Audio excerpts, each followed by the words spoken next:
Ba-dum-bum-bum. Bum-bum-bum-bum-bum. Bum-bum-bum-bum-bum. Hey everybody, get in here. Juliana and everybody else. Donna, come on. Tyler, you're always one of the first ones. Jason, get in here. Brad, Ken. Oh, we're gonna have a little whiteboard talk here. It's gonna make you mad. These are the best ones.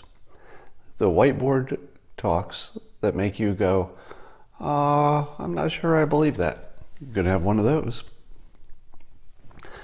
But not until we enjoy the simultaneous sip.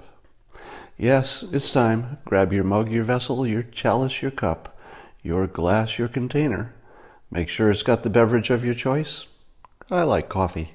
And join me for the simultaneous sip.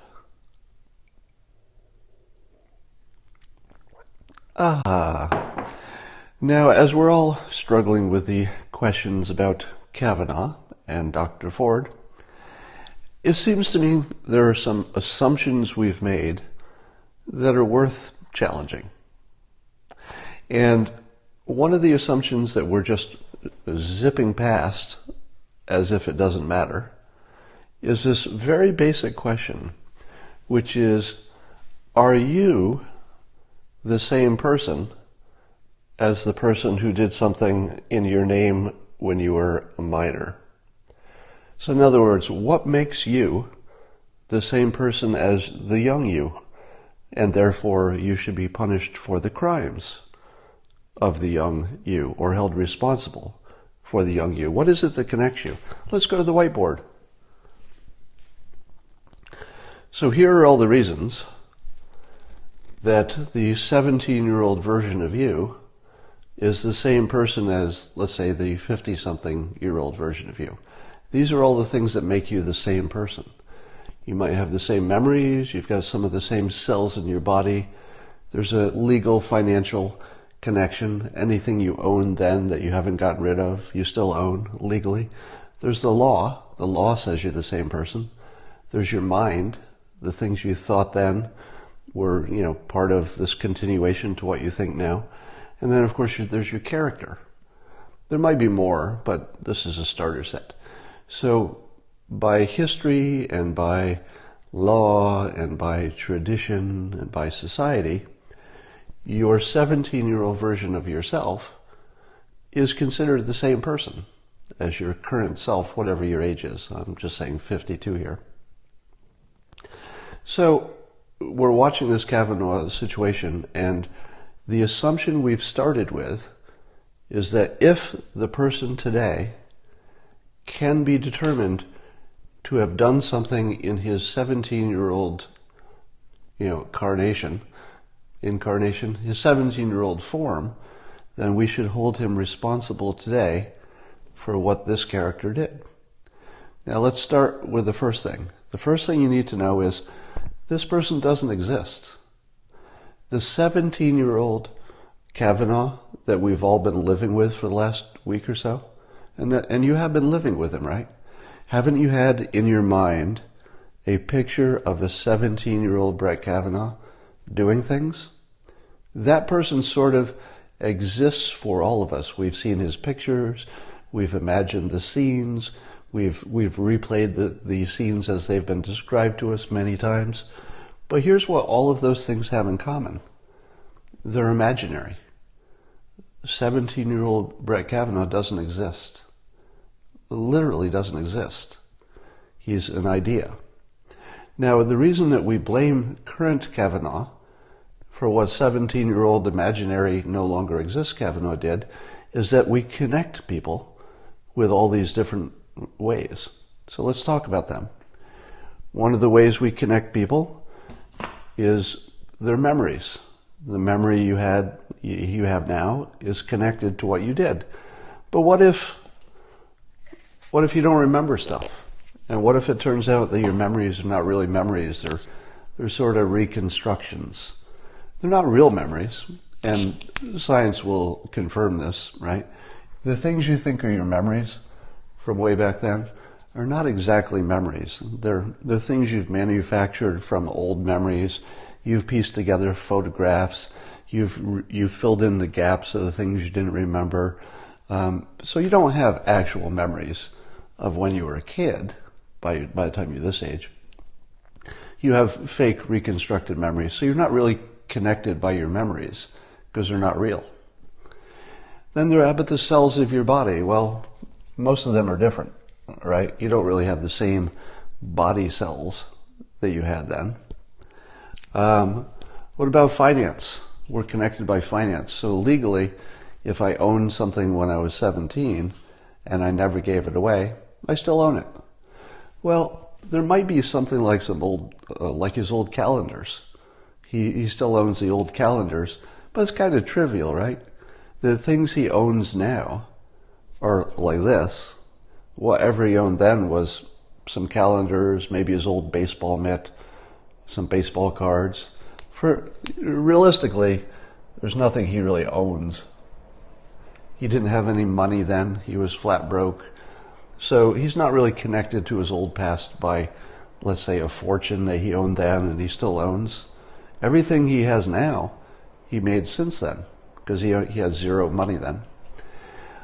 There's a legal connection, which is that if I do something today, my tomorrow self has to pay the penalty. And if you didn't have that, you wouldn't have any rule of law, right? You have to hold your future self responsible for what you did now. But there's no reason for that other than it works. It's just a practical thing, right? But the law also has a limit. So things that you did when you were 17, let's say something that he was accused of doing, doesn't really connect him anymore, because the law does not require that something he did at 17 he would be responsible for. Then what about the mind? What about the mind of the 17-year-old? Is it the same mind as the 52-year-old? Well, no. The 17-year-old mind is like a lump of clay. It's basically a potential mind. It's not the way he thinks now. It's not what he knows now. It's not the experience he has now.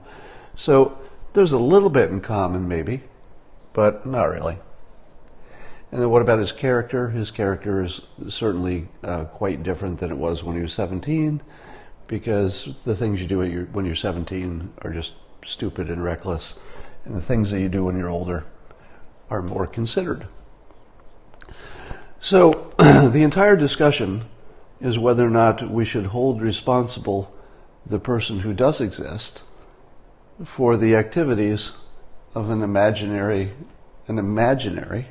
literally imaginary character. Because the past doesn't exist. There is no young Kavanaugh. You can't find him, you can't touch him. He is literally imaginary. We have constructed young Kavanaugh in our minds, and now we're going to hold old Kavanaugh responsible for it. Now, if there were a legal reason to do that, or if he were the same physical person, or if he were rich then and he still has that money, you could really say there are some good reasons why 17-year-old is the same guy.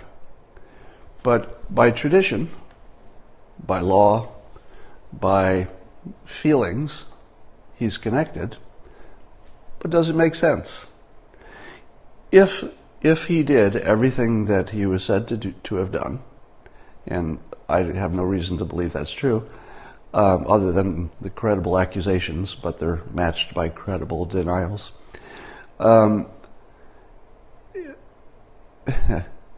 So, well, there's no allegation that he did an actual rape or an actual murder or one of those things where you just have to say, well, for practical reasons, we have to treat him like he's the same person now.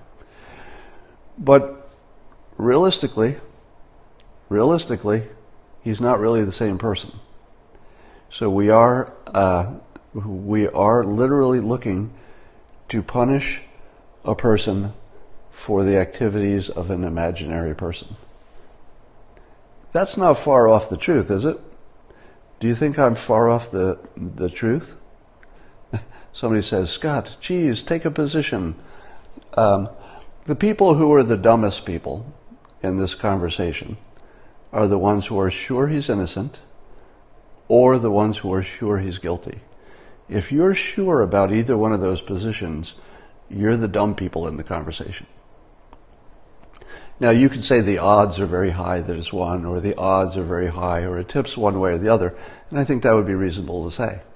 But if you're positive that he didn't do it, or positive that he did do it, you're the dumb one in the conversation. You're not even close to a reasonable position, because we don't have any evidence that would put you on one of those extremes. So, here's the question. Do you want to live in a world where people can be punished for the activities of imaginary people? 17-year-old Brett Kavanaugh is absolutely imaginary. He's not connected to current Kavanaugh by character. Everybody who is a witness agrees that whatever 17-year-old Kavanaugh may or may not have done, he's definitely not this guy now. He's not connected by money. He's not connected by the same body cells. He doesn't have the memory. He doesn't remember, because nobody does really, but nobody remembers exactly what they were doing as a teenager. We think we do. If you're 20, you might. But if you're 52, you don't remember what you did as a teenager. It is literally an imaginary, conceptual person, a conceptual person who actually, literally, physically doesn't exist. And that person, that imaginary person, his activity is alleged. We're looking to hold this real live person who does exist responsible for it. Now there's a reason that we don't treat minors the same as adults. There's a reason, because they're not the same people. That's a pretty good reason, right? If you were born and let's say by the age of 12, you were functionally the same person as you would be as an adult. In other words, if your 12-year-old self could be as adult as your adult self, you would be charged as an adult at 12 years old, because you'd be pretty close to the same person. But we know that's not the case. Your teenage brain is just not the same. It's not developed.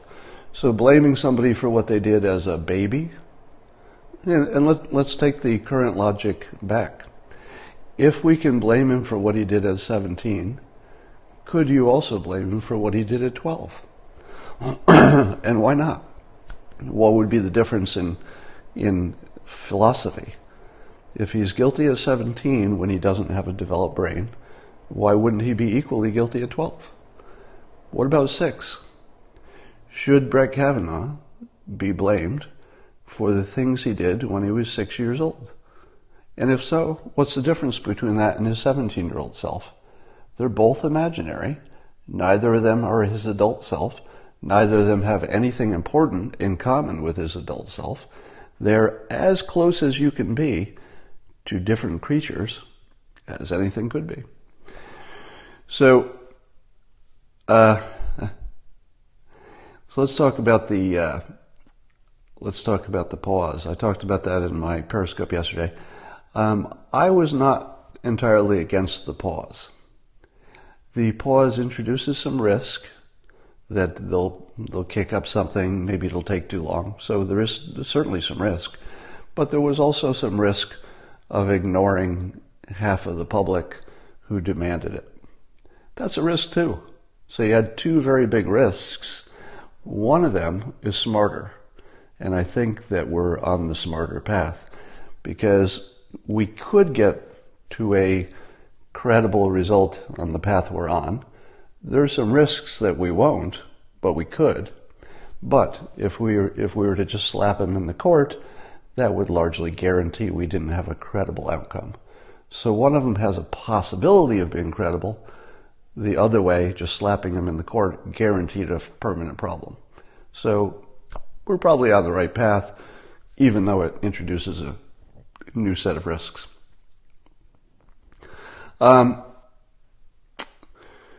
Somebody said, he did nothing at 17. Did you watch his testimony? Did you watch the part where I said, if you're sure you know what somebody did at 17 and they're 52 now, you're not the serious adult in the conversation. So this is something you should ask yourself. Are you positive you know what happened when these two were teenagers? If you're positive, whether it's positive he did it or positive he didn't, if you're positive, you can confirm that your brain isn't working. It's one of those few times that you can be sure your brain isn't working, because usually when your brain isn't working, you're also not smart enough to know it. But here's one that's really clear. If you can look at this and be positive it happened or didn't happen, there's something wrong with your brain. It's just not working right. So that said, how many of you are positive? How many of you are positive you know the answer, whether guilty or innocent? It doesn't matter. How many of you are positive? 100% positive. Now, by the way, when Dr. Ford said that she was 100% positive about her memories, that should have eliminated her from credibility. So the moment that Dr. Ford, who should be an expert in this field of psychology, should be an expert about how memories get formed, or at least she works in that field, she should understand this stuff. For her to say, under oath, that she's 100% certain, should have disqualified her from any credibility. There's nobody who has her training who can say under oath, I am 100% sure I don't have a faulty memory. Can't be done. So she should have completely destroyed her credibility by claiming 100% certainty. Here's what an honest answer would have looked like.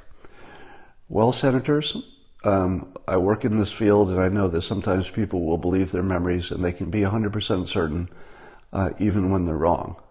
That said, my internal feeling of certainty is 100%, and I've had the same memory for a long time.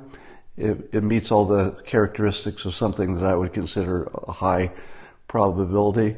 But if you mean technically and scientifically, nobody can ever be 100% sure. But on a human level, yes, I'm as close as you can get to total certainty. Some answer like that, I would have said to myself, that is scientifically correct and it sounds honest. But when somebody who is an expert in this field, or at least works in the field, says that I'm 100% sure, under oath, that, my friends, is a lie. It's a lie. Because you know that she knows that memories can never be 100% certain. You know she knows that, right?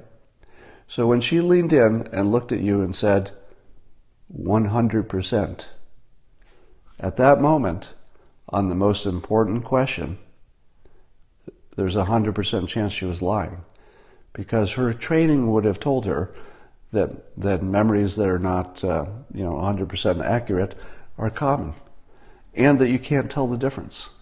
The most important thing to know is that if you have a false memory, you can be 100% positive it's true. So the fact that she said, my memory is 100% positive true, indicates she's lying. Now, in terms of persuasion, it was probably good, because most people don't understand the nuance of memory. And it was a public event, and she was trying to persuade people. We'll get rid of the Nazi. Her lawyer demanded that answer. Yeah, from a lawyer's perspective, it might have been good play, but it was also unambiguously a lie. Now, it might be true that she's 99.9% certain. And that if she had said that, I would have said, pretty good. 99.9? I'll take that. That sounds like an honest answer. She has at least allowed that there's a possibility that false memories exist, and she knows that they do. That would be an honest answer. It wouldn't work to her favor, probably, but it would be honest. But she was a teen, not a doctor, in that hearing. Yeah, I've heard some people say that she was acting like a teenage girl. I didn't really pick that up. You can't really, that just didn't seem persuasive to me in any important way.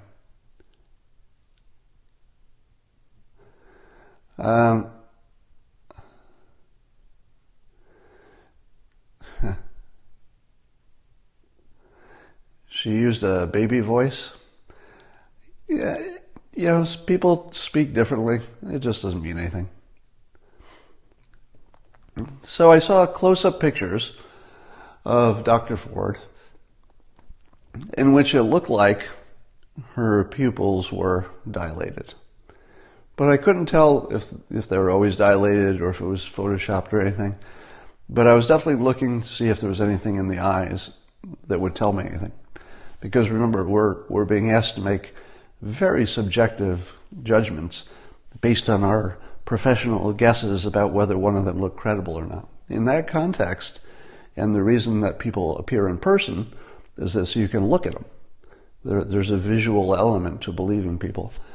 And when I looked at her eyes in close-ups, it looked like the pupils were dilated.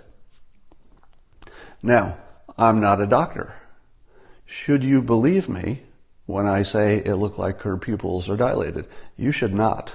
There's no credibility here whatsoever, because I don't know if they were photoshopped. I don't know if they were more dilated than they would normally be. I'm just telling you my opinion. All right.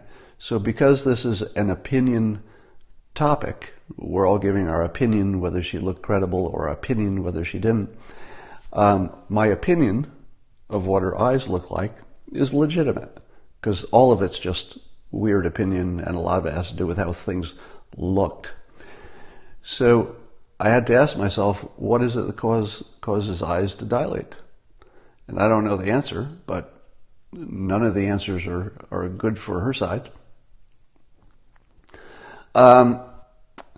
Somebody's yelling, "Get real." What does that even mean? So is there anybody else who's willing to say in public that they're positive 100% she's guilty, or positive 100, meaning she's lying, or positive 100% that she's telling the truth? Anybody want to say that in public? Because you should be embarrassed to say that. It should literally be embarrassing to say you know what happened. It's not embarrassing to say you're very certain. It's, being very certain is completely legitimate. To be confident in your opinion, that's legitimate. But to say there's a 100% chance you're right, something wrong with your brain. It's not operating efficiently. Bombard's body analysis. So a lot of people have pointed me to something called Bombard. That must be her last name. Bombard's body language analysis. I don't. What's the best way to say this? I'm not aware of the science that would say that's credible, but I don't dismiss it. So to me, it's entertainment, but I'm not getting anything else out of it. So it is entertaining, but I can't tell if it's scientifically valid. I don't know how you would tell. The vocal fry, a lot of people talked about that. I don't believe that tells you anything, except that she was nervous, as she should have been. Thank God for Lindsey Graham, people are saying. Let's talk about the State of the Union. I'm seeing a lot of people who are concerned that the country, the republic, will be torn apart by this. And people are thinking already, it's already being torn apart. We're in completely different realities now, and things are going to fall apart, and we're going to impeach starting to impeach everybody. We're going to impeach the president and impeach the Supreme Court, and they'll be marching in the street and all of that. Let me give you the optimist view of what's happening. Number one, our country has never been stronger in all of the important ways. We've never been stronger. Individually, we're less racist and less sexist than we have ever been. All right? When you look at the news, it would be easy to imagine that things are falling apart, because that's the nature of the news. It's supposed to wind you up. If the news doesn't wind you up, you're not going to be clicking on stuff. And they need you to click on stuff like a chicken with a pellet. So when you're watching the news, talking about it, just imagine yourself as this chicken. You're in an experiment, and there's a pellet here. This is what you should imagine. You're the chicken, and here's the pellet, and here you are watching the news. Here's some more news. Pellet. All right. So that's my impression of us watching the news.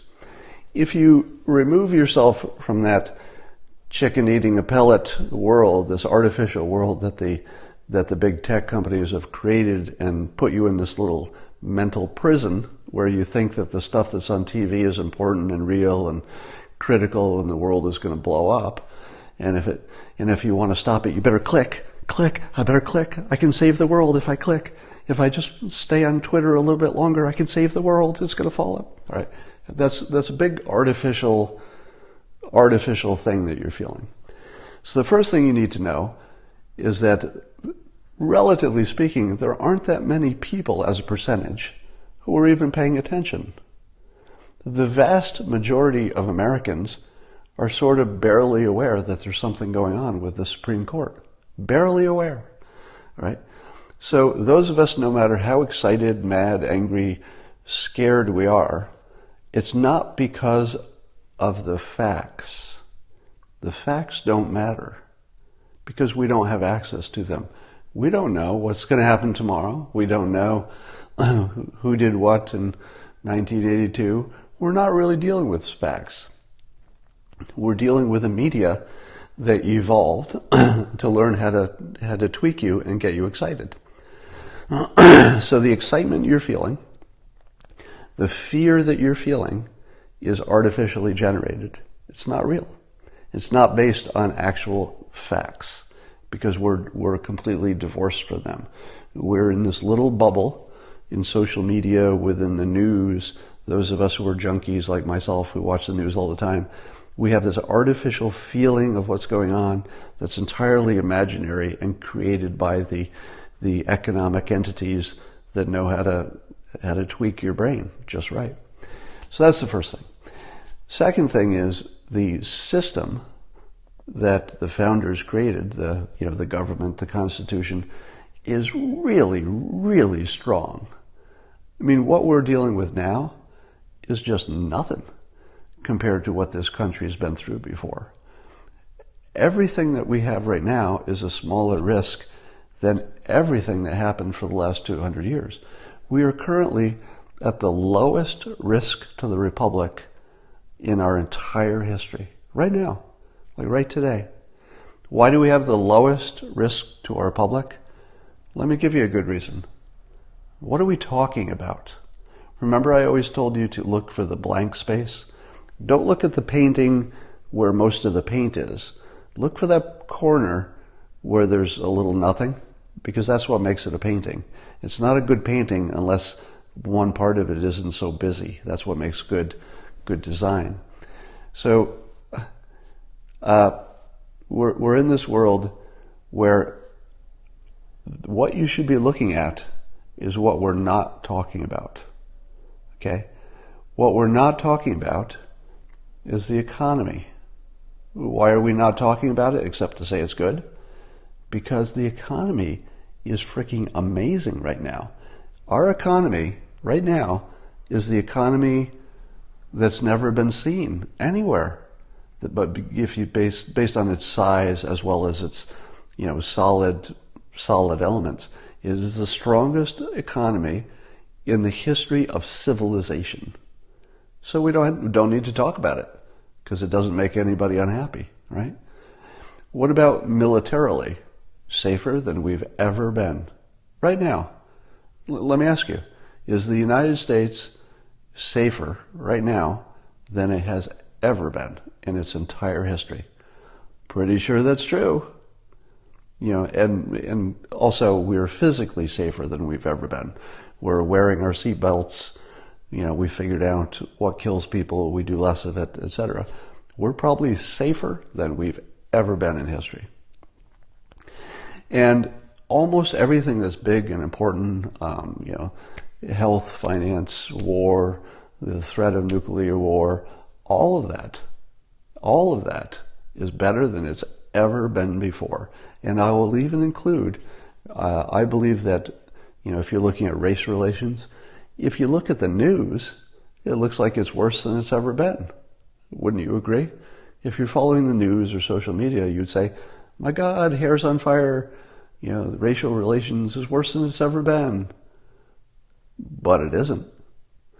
If you have any two people, like real actual physical people, not concepts in the news, not things that people said on TV, but two people, black person, a white person, introduce them, two strangers, you put them in a room.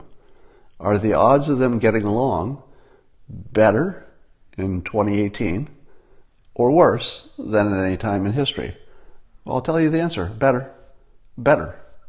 All right? You put a black person and a white person in a room, two strangers, and just say, okay, two of you, randomly, we're selecting you. We're going to put you in a room. Do you two get along? Do you respect each other? Do you listen to each other? If one of you gets hurt, would the other one help? Yes. Individually, as individual people, we are less racist, less sexist, less bad than we have ever been in our entire history. But on TV, when we play our parts and we take our teams and we argue about who's discriminating against who, and we're battling for power and we're trying to get votes, that's a whole artificial, weird little world that most people aren't even involved in. Most people aren't even paying attention. They're just going to soccer practice, and their kid's best friend is some other ethnicity, and it's all working out fine. Everything's great, right? Am I sure about the economy? Yes, I am sure. I'm not 100% sure, because only crazy people are 100% sure. But yes, I'm about as confident of that as you can be confident about the economy. There is always some uncertainty. Climate hysteria. Now, when we say climate hysteria, we've already sort of thought past the sale. And the sale is it a real danger or not? And the answer is we don't know.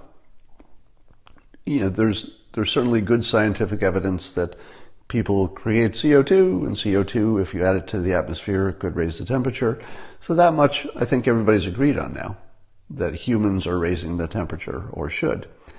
Over time we should. But we don't know how much. We don't know if we can remediate. We don't know if it will be out of control. Those things we don't know, but they scare us to death. So there's a lot of stuff we don't know that, could kill you, but that would be everything in the world. Everything we don't know could kill us. That's just a general statement, and climate's in that category, although it's got a lot more scientific backing. So I am always confident that society will rise to get rid of these challenges, like climate risk. I think that we'll figure out how to remediate that, and we'll be in good shape when we figure that out. Talk about Trump's comparative silence. He has been, by Trump standards, pretty quiet. He's letting the process play out. Now, there are a few things that we can determine from this. One of the things we can determine from the fact that Trump is being kind of quiet is that he doesn't want attention to be taken away from this question. So we have a weird situation where both sides think that they will benefit by focusing on the Supreme Court situation. So the Democrats must think that they get an advantage by focusing on it, and the Republicans must think they also get an advantage. One of them is probably wrong, unless they're both just talking to their base, in which case they're both right. So that the more they can focus on this, the more they can get their base involved, and maybe that's the only thing that matters for the midterms. For the midterms, the only thing that might matter, when I say the only thing, I'm exaggerating, of course. What I mean is the most important variable, the one that you can move, is how many of your own base you get to show up at the polls. That's probably going to be the most important thing. And this Supreme Court thing motivates both sides. So both sides have temporarily said, let's just stop talking about all the other things in the world, because this is really good for our own side, and the other team is going to get ahead of us if we don't do the same. Let me ask you this. If Brett Kavanaugh got either delayed past the midterms or somehow got drummed out and didn't get confirmed, what would that do to Republican turnout? So if you're worried about the fate of the Republic, let me ask you this. If the left succeeds, let's say Democrats, if Democrats succeed in stymieing and stopping Brett Kavanaugh, and then we get into the midterm election, what's that going to do to Republican turnout? Well, we know Democratic turnout will be higher because they'll say to themselves, aha, we've got an opening. If we can get, control of the Senate, we can also control the next nominee.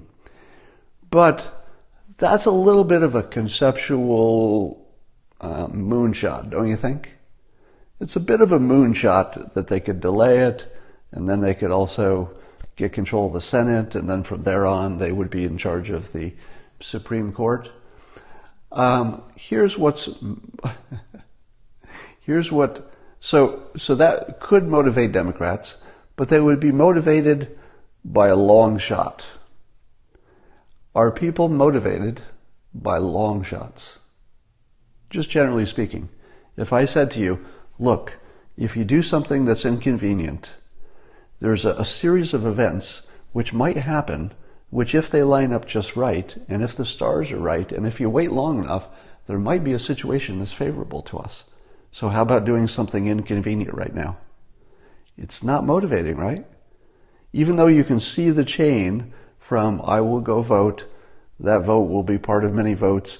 If we get enough, someday in the future we'll get this advantage. It's just not motivating. People care about what itches right now, what hurts right now, right? Now imagine you're a Republican and you're in a situation where Kavanaugh just got declined. What do Republicans do when they've got a problem to fix and all they need to do to fix the problem is to get off the couch and take care of business? What do Republicans do when there's a well-identified problem and all you have to do to fix that well-identified problem right now, immediately, right now, fix it. Make the feeling go away, fix it. You have to get off the couch. You have to go vote. I just described Republicans. Like, if you could come up with any simpler explanation of who a Republican is, good luck. Here's my summary of a Republican. If you need to take care of business, you take care of business. Period. That's it. That's like all Republicans right there. If you have to take care of business, let's do it. Let's take care of it. I like to use this example. There's a car wreck, and there's the car that wrecks catches on fire, and whoever gets there first to try to help is going to be in trouble, right? They're going to have to put their hand into the burning car to help somebody get out. A Republican stops in his pickup truck. Let's just make this and make it stereotypical. And the Democrat stops in his or her Prius. So you got a Republican who stopped and a Democrat who stopped, and one of them has to has to risk themselves to pull the burning people out of the car. While you're thinking about it, the Republican already did it. The Republican already did it. Because the Republican looked at it and said, okay, big risk to me, but it's obviously the right thing to do. So take care of business. Yes, this is going to hurt. I might be scarred, I might be burned. This could be really bad for me. But it's also clear what I have to do. With Republicans, when it's clear what you have to do, they just take care of business. They don't think about it. There's nothing to think about. I know what to do. Now I'll just do this. Republicans, well, they might talk about it a little bit. Well, let's talk about the concept. Is it fair? The Democrat's going to say, I could put my hand in there, but would that be fair? Is that fair to me? Why is it the black guy has to do it? Why must the woman do it? The Democrats are going to be talking about the concept of it. Is this the right way to go? Is this fair? What about What about this? Well, the Republican has already pulled the person out of the burning car. So this midterm election is sort of like that burning car. The Republicans are looking at it and saying, if I have to vote to fix this thing, well, that's what I'll vote. I'll vote. And I think Democrats are mad, but I don't know if their chain of reasoning and conceptual, someday this could be better if I vote. I just don't know if it's as immediate and clear and obvious that they need to do something differently. Yeah, who changes tires? Somebody said. All right, so I would say that the Democrats have painted themselves into a weird little corner that they don't know. The first corner that they painted themselves into is by saying we only need a week for these investigation of Kavanaugh. Now, because they had been saying it will only take a week for a long time, they're kind of locked into that week. But what can be done in a week? Nothing. There's almost nothing that can be done in a week by any large organization anywhere on any topic ever in the history of large organizations. Large organizations can't do anything in a week. Now, there will be activity. So when I say anything, that's obviously an exaggeration. But the most they can do in a week is talk to a few people, write up some reports, have their bosses look over the reports, rewrite them, have their bosses look over the reports, rewrite them again, change some paragraphs, show it around, get some signatures, get some approval, rewrite it again, edit a little bit, talk to the person that you talked to once, make sure that you rewrote it best, show it to them again, have them edit it, show it to your boss again. That's what a week looks like in any big organization. Nothing important is going to happen. There will be no physical evidence sought or obtained. Probably there will be no new people on the list of people they talk to. Probably those people will say some version of, I wasn't there, which is an easy report to write. I talked to Mr. or Mrs. So-and-so, and they have no recollection of anything that would be useful. That's my job for that whole day. You're an FBI agent, you fly across the country, get the interview, sit down, take out all your materials, you're recording it, maybe video recording it, you've got your notes, you say, okay, it took me 18 hours to organize this and to get here, finally now I'm in your kitchen, tell me everything you know about that night. And the person says, I don't have any memory of that night. That's it. And then the FBI agent writes down, does not have memory of the night, but he doesn't want to pack up and leave. So he's got to ask, or she has to ask, that same question 50 different ways. So, you don't have any memory of the night, but do you have any memory of any nights around that or like that? No. Do you remember anything about that night? No. Do you remember these two people together on any night? No. It's going to be a big nothing unless somebody new comes forward. Now, if somebody new comes forward, the credibility of the left will collapse a little bit more because each time something new comes forward, it is less and less credible, which makes the average of all of it less credible. It makes it look more like a plot. So I would say that Kavanaugh's odds of getting eventually confirmed are close to 100%. So my prediction is he will get confirmed at the end of the week, or even if it takes 2 weeks, he'll get confirmed. So that's my prediction. But if Kavanaugh is denied the seat for any reason, then I'm going to go on record with the red wave. Okay, so you've been waiting for my prediction for a year. I'm going to commit to this prediction. Here's the prediction. If Kavanaugh gets confirmed, the left will think, well, we tried, but we kind of expected that would happen. It won't be that motivating because it will be an election happened. The elections have consequences. This guy is at least qualified. Everybody agrees he has judge qualifications. They just don't like his political leaning. So I think the left sort of gets used to it after a while. But man, if he doesn't get on the court, the right is going to vote like you've never seen anybody vote. You're going to see the kind of voting.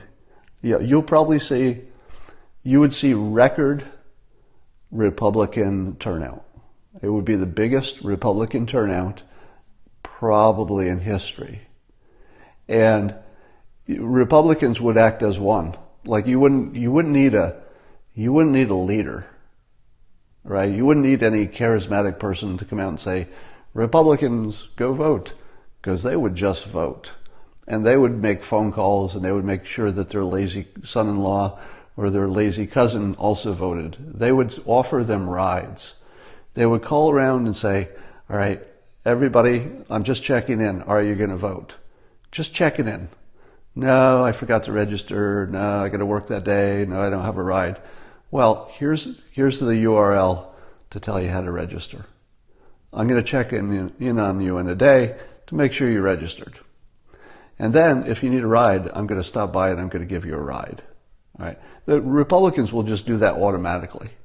It will just become the most instantly self-organized red wave you've ever seen in your life, and it will be breathtaking. If Kavanaugh gets declined. If he doesn't get declined, I think it's going to be, maybe the Democrats will have a little edge, and it'll be a closer situation. But I have to admit, there's a small part of me that just wants to see that happen because of how amazing it would be. I don't want this to happen, and I don't predict it will. But if Kavanaugh does get thwarted, if he actually is denied the confirmation, I'm a little bit interested to see how that goes. And I'm not saying that there will be civil war, blah, blah, blah, blah. And I'm not saying there will be violence. I don't think there will be. I think there will simply be the most awe-inspiring, fantastic, public. It's almost like the country is a human body. If you think of it this way, the republic, the country is sort of like a body, and when it gets a disease or it gets some kind of tumor or something, the white blood cells organize, and the rest of the body just sort of shuts down for a while until the white blood cells can do their job, if they can do their job, and to get rid of the problem.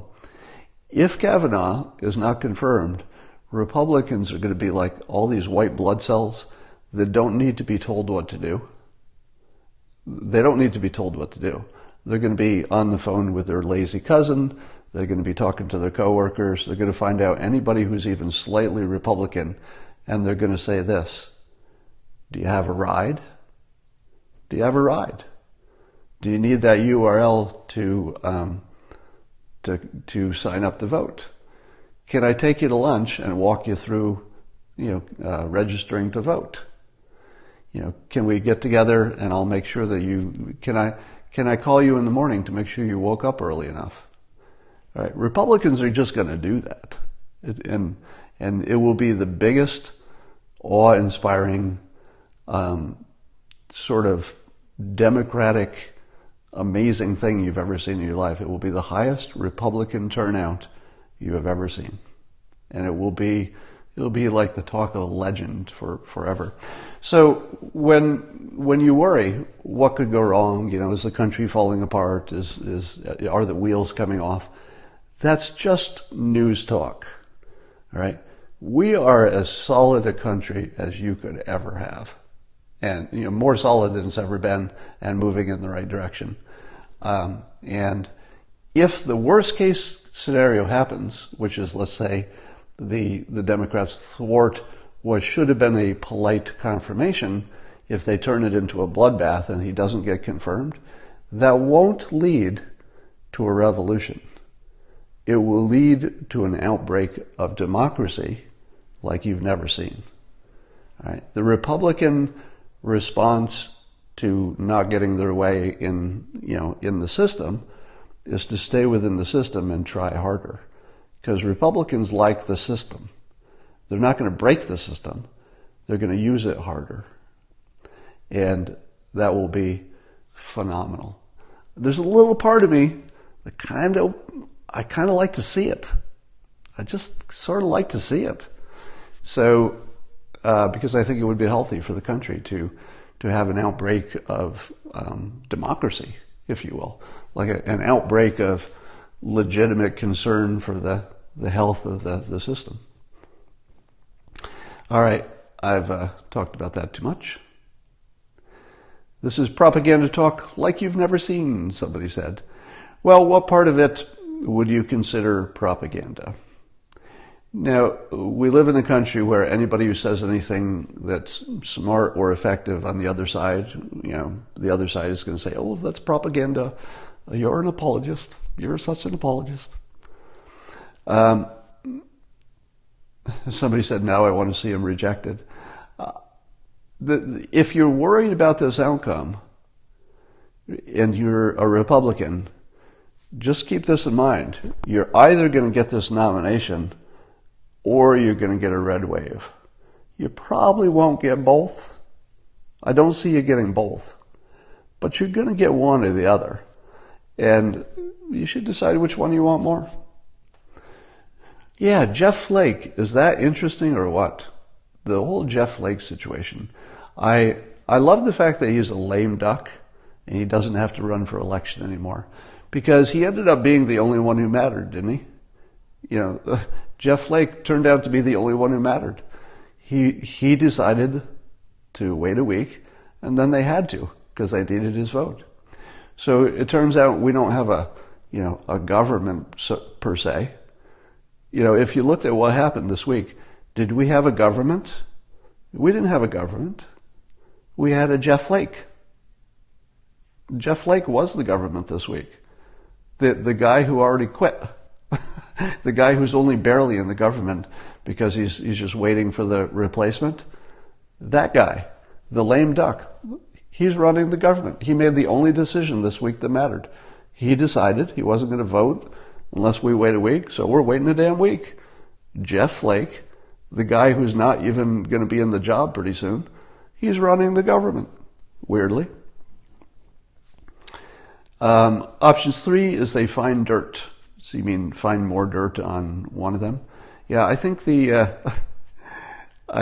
odds of the FBI finding, let's say, negative new information about Dr. Ford are very high.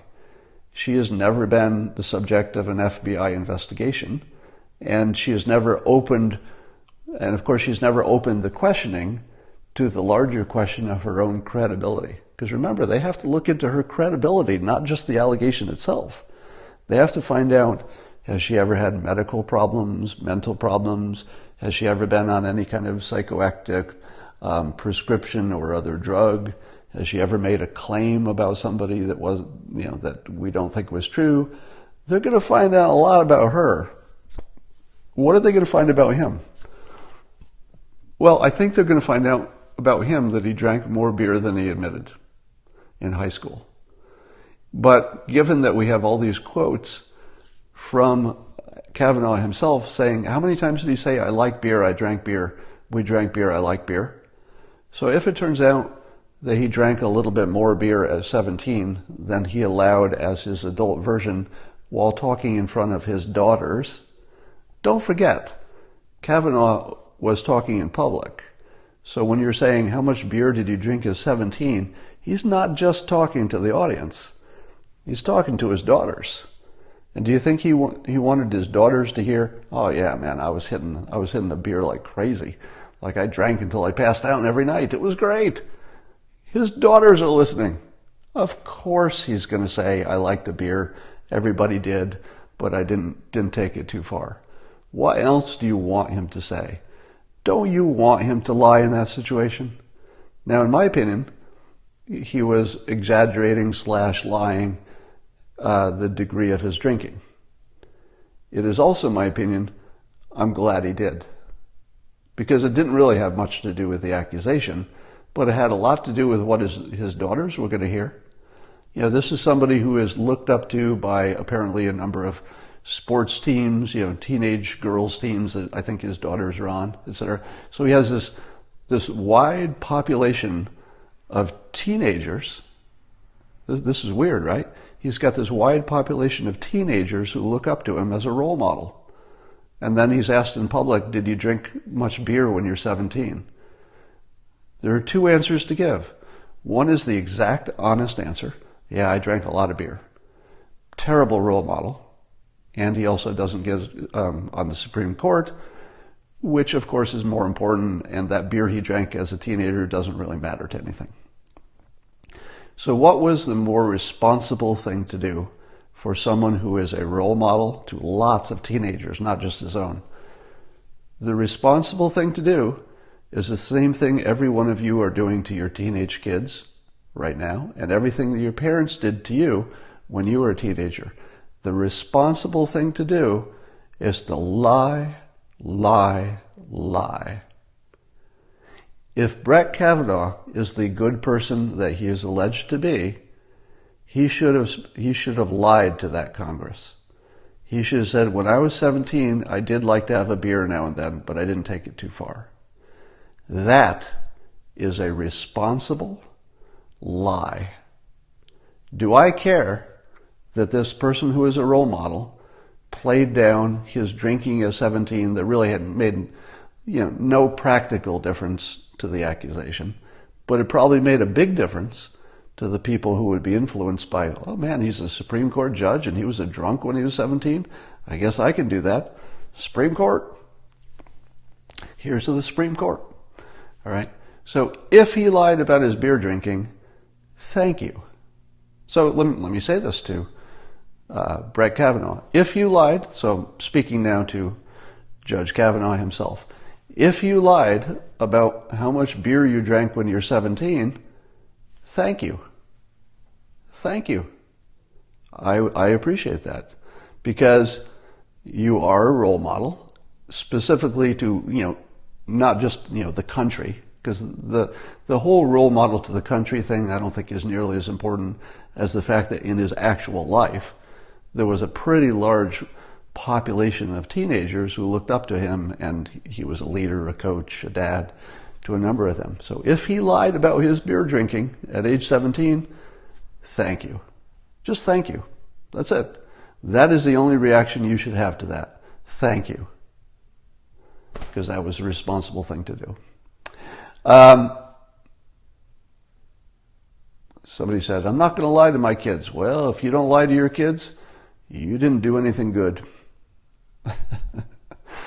I'm sure you did, but somebody said he was number one in his class and went to Yale. How could he do that as a drunk? Well, you could still drink a lot and get good grades. Those are not mutually exclusive.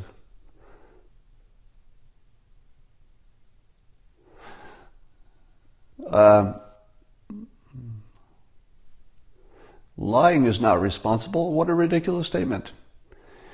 Well, here's the thing. Lying about that very specific thing, because it would be bad for real life high school people, is a responsible thing to do. Because keep in mind, how many adults saw Kavanaugh play down his beer drinking and believed it? Even the people, let me ask you this. Is there anybody who heard Kavanaugh say, his beer drinking was sort of a casual, no big deal thing? Is there any adult, whether you were pro-Kavanaugh or anti-Kavanaugh, is there any adult who believed that to be true? I don't think so, right? There's no adult who saw that and said, yeah, that looks true. Is there any adult, let's talk about the yearbook, is there any adult who heard his explanations about the yearbook and said to themselves, oh yeah, that's probably exactly what it was. These things just look worse than they are? Probably not. Probably not. I think most responsible adults, either pro-Kavanaugh or anti, said he was 17. It's just not a look you want to put out there. It's not what you want to influence other people to do. It's not something you want to portray as being okay. He is a role model. He's like a bigger role model than anybody we've ever had in politics for a long time. So if he lied about those trivial things, I hope he did. All right. That's all I got for now. I'll talk to you later. Hey, Avatar John. I notice you.